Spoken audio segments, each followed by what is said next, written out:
Assalamualaikum warahmatullahi wabarakatuh. Kembali lagi di channel Rudi Hartono. Pada video kali ini kita akan membahas soal IPA kelas 9 semester 1 dengan materi listrik statis. Nah, sebelum kita lanjut, jangan lupa untuk subscribe terlebih dahulu untuk membantu perkembangan channel ini. Kita lihat soal pertama. Sebuah penggaris plastik yang digosokkan pada kain wol akan bermuatan titik-titik karena titik-titik. A. Negatif. Muatan negatif dari kain wol berpindah ke plastik. B. Positif. Karena muatan positif dari kain wol berpindah ke penggaris plastik. C. Positif. Karena muatan negatif dari penggaris plastik berpindah ke kain wol. D. Negatif. Karena muatan positif dari penggaris plastik berpindah ke kain wol. Nah, untuk fenomena ini, ya, penggaris plastik ketika digosok dengan kain wol, maka penggaris plastik tersebut akan bermuatan negatif. Jadi kemungkinan jawabannya adalah A dan D. Karena penggaris plastik cenderung menerima muatan negatif, ya. Nah, muatan negatif dari mana? Ya, karena digosok dengan kain wol, maka muatan negatif atau elektron dari kain wol berpindah ke plastik. Nah, itulah yang menyebabkan penggaris plastik bermuatan negatif. Jadi jawabannya A. Muatan A tampak menolak muatan B, tetapi menarik muatan C. Jika muatan C menolak muatan D positif, maka dapat dipastikan bahwa A bermuatan positif, B bermuatan positif, C bermuatan negatif. B. A bermuatan negatif, B bermuatan negatif, dan C bermuatan positif. C. A bermuatan positif, B bermuatan negatif, dan C bermuatan negatif. D. A bermuatan negatif, B bermuatan positif, dan C bermuatan negatif. Nah, untuk memudahkan kita menjawab soal ini, maka sebaiknya kita gambarkan dulu muatannya. Ya, misalnya ini A, B, C, dan D. Nah, kita mulai dulu dari muatan yang sudah diketahui jenisnya. Di sini D, ya, D positif. D disebutkan, ya, C itu disebutkan menolak muatan D. Maka jenis muatan C tentunya juga positif, ya, karena tolak menolak itu adalah sejenis. A tampak menolak muatan B tetapi menarik C, ya, berarti C ini ditarik oleh A, maka A adalah bermuatan negatif. A tampak menolak B, berarti A dan B tolak menolak, berarti B sama sejenis dengan A, ya, berarti negatif juga. Maka urutannya yang benar adalah A bermuatan negatif, B negatif, dan C positif, yaitu B. Fungsi elektroskop untuk A mengetahui ada tidaknya muatan pada sebuah benda, B mengukur besar muatan pada sebuah benda, C menghasilkan muatan dalam jumlah yang besar, D mengetahui besar gaya kolom dua benda bermuatan. Nah, manakah jawabannya? Ya, yang benar adalah A. Jadi fungsi elektroskop adalah mengetahui ada tidaknya muatan pada sebuah benda. Nah, elektroskop yang lain bisa juga digunakan untuk mengetahui jenis muatan benda, ya, tapi itu khusus untuk elektroskop yang sudah bermuatan. Dua buah muatan Q terpisah sejauh R, memiliki gaya kolom sebesar F. Jika jarak kedua muatan diubah menjadi 2 kali jarak mula-mula, maka besar gaya kolom yang dialami menjadi. Nah, untuk soal ini kita misalkan yang ditanya itu adalah F2, ya, di mana jaraknya kita misalkan R2 sama dengan 2 kali jarak mula-mula, berarti 2 kali R.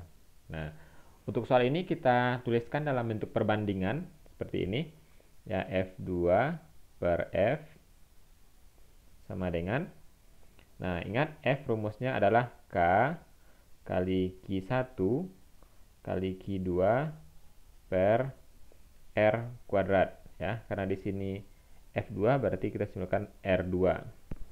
Nah, dibagi dengan F ya. Nah, untuk membagi pecahan karena rumusnya juga kaki 1 kali Q2 per R kuadrat, maka di sini boleh kita kalikan ya. Jadi membagi pecahan sama dengan mengali kebalikannya. Oke, kita balikkan. Nah, R untuk F itu adalah R kuadrat, kemudian K Q1 kali Q2 ya, sama. Nah, untuk muatan sama ya, berarti ini bisa dicoret, Q juga bisa dicoret. Maka F2 per F sama dengan R kuadrat per R2 ya, R2 sama dengan 2R, berarti 2R kita kuadratkan. F2 per F sama dengan R kuadrat per 2R dikuadratkan sama dengan 4R kuadrat ya. Nah, kemudian R kuadrat bisa dicoret. Maka F2 per F sama dengan 1 per 4. Oke, kita lanjutkan di sini. Maka F2 kita peroleh sama dengan 1 per 4 F. Nah, inilah jawabannya. Ya, paham ya, Adik? Jadi jawabannya adalah D. Gaya Coulomb yang dialami oleh muatan A dan B adalah 7 kali 10 pangkat min 4 Newton. Jika besar muatan B adalah 2 kali 10 pangkat min 6 Coulomb, maka besar kuat medan listrik yang dirasakan oleh muatan B adalah, ya, ditanya di sini adalah kuat medan listrik yaitu E. Diketahui di soal ada gaya Coulomb, berarti ini F. Kemudian besar muatan Q. Nah, kita gunakan rumus E sama dengan F per Q. Sama dengan, ya kita masukkan nilainya, 7 kali 10 pangkat min 4 per 2 kali 10 pangkat min 6. Sama dengan 3,5 kali 10 pangkat 2 ya. Jadi dibagi, maka hasilnya nanti akan positif naik ke atas, sama dengan ya 3,5 kali 10 pangkat 2 itu 350 Newton per Coulomb. Jawabannya D. Perhatikan gambar berikut. Berdasarkan gambar tersebut, pernyataan berikut yang benar adalah A. Muatan A memiliki potensial listrik yang lebih besar daripada muatan B. B. Muatan A memiliki potensial listrik yang lebih kecil daripada muatan B. C. Muatan A dan B memiliki potensial listrik yang sama. D. Muatan A dan B tidak dapat dibandingkan besar potensial listriknya karena berbeda jenis muatan. Nah, jawabannya adalah A. Ya. Karena konsepnya muatan positif akan memiliki potensial lebih besar dibandingkan muatan negatif ya. Karena tanda dari muatan itu menentukan besarnya potensial listrik.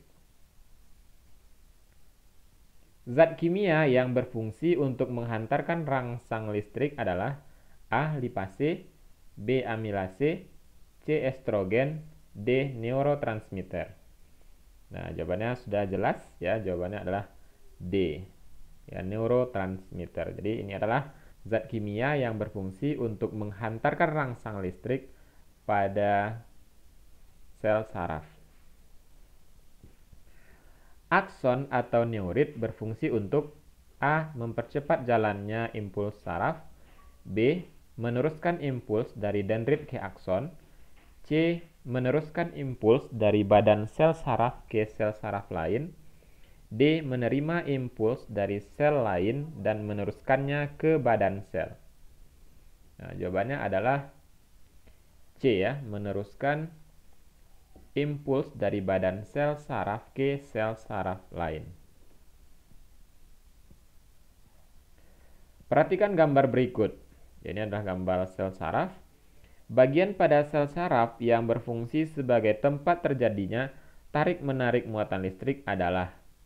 Nah, kita lihat dulu nama bagian dan fungsinya masing-masing. Ya, yang pertama, dendrit. Fungsinya adalah menerima impuls dari sel lain dan meneruskannya ke badan sel. Itu adalah bagian nomor 1 ya, bagian nomor 1 ini. Kemudian bagian nomor 2, disebut dengan inti sel. Inti sel berfungsi meneruskan impuls dari dendrit ke akson ya. Jadi secara umumnya inti sel itu adalah mengatur seluruh bagian sel ya. Kemudian nomor 3 adalah akson. Nah, fungsinya meneruskan impuls dari badan sel saraf ke sel saraf lain. Kemudian nomor 4 adalah nodus Ranvier yang fungsinya tempat terjadinya tarik-menarik muatan listrik di membran sel saraf. Nah, sudah ketemu jawabannya, yaitu nomor 4.